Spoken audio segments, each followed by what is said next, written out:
I love Russia, but the Russia I love is gone. So I left too. I said it once in the past, and thousands of Russians are saying it today. Keep watching to find out who they are, why they are leaving, and how to talk about it in Russian. There are so many ways to say goodbye in Russian.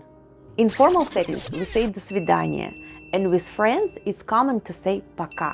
To show that you are annoyed with a person, you could even use «до свидос», a slang expression that's a shortened version of «до свидания». For Russians who are leaving their homeland for good, it's «прощай», a goodbye with no intention of coming back. So who are these Russians crowding airports to leave for the neighboring countries of Uzbekistan and Georgia? Many of them lived abroad for an extended period of time and saw with their own eyes what democracy, demokratia, looks like. Say with me, demokratia. One way that happens is in a foreign exchange program. Participants are like grains of democracy that upon returning home begin to sprout in the harsh soil of Russian political reality. Many of them have now been uprooted. Following the brutal invasion of Ukraine, it became clear that Russia will get isolated from the world and the Iron Curtain, or Железный занавес, will drop again. Say with me, Железный занавес. Железный занавес is a phrase from the Soviet times.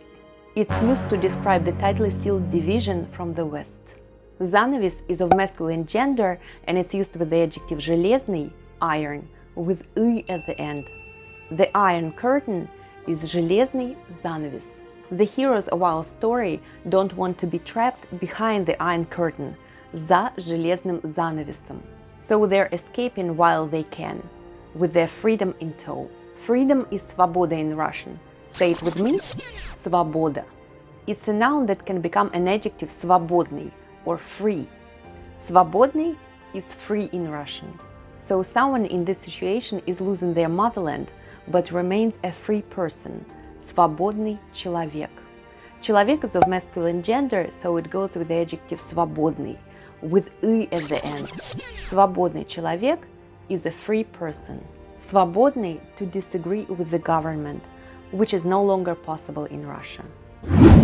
Another reason for leaving is inability to speak out against the horrors of war. To be against war is быть против войны.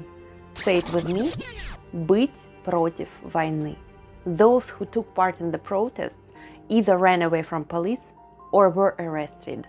Saying anything that doesn't echo the official media outlets is considered spreading misinformation, and is punishable by up to 15 years in prison. It's a new law, новый закон, that Russian government conveniently adopted in March 2022. Try saying it with me. Новый закон. Закон is of masculine gender and it goes with the adjective новый with «ы» at the end. A new law is новый закон. The propaganda machine is strong, and so is the pervasive generational apathy among the majority of Russia's population. Whether they believe the war in Ukraine is not actually a war, they seem to just shrug it off by saying I'm not into politics, я вне политики. Try saying it less, я вне политики. Maybe you've heard some of the Russian YouTubers call it the special military operation. The same ones who complain about the sanctions and continue posting beautiful videos of Russia under peaceful skies. Unlike those of us who decided that freedom of speech, svoboda slova, is more important than our address, they are choosing Russia over everything else. And sadly, instead of the true patriots who are being forced out, they just might become the future of Russia, regardless of who is the Putin in charge. I have a video about that and would really like for you to watch it next. Thank you for listening, and I'll see you very soon, Achievers.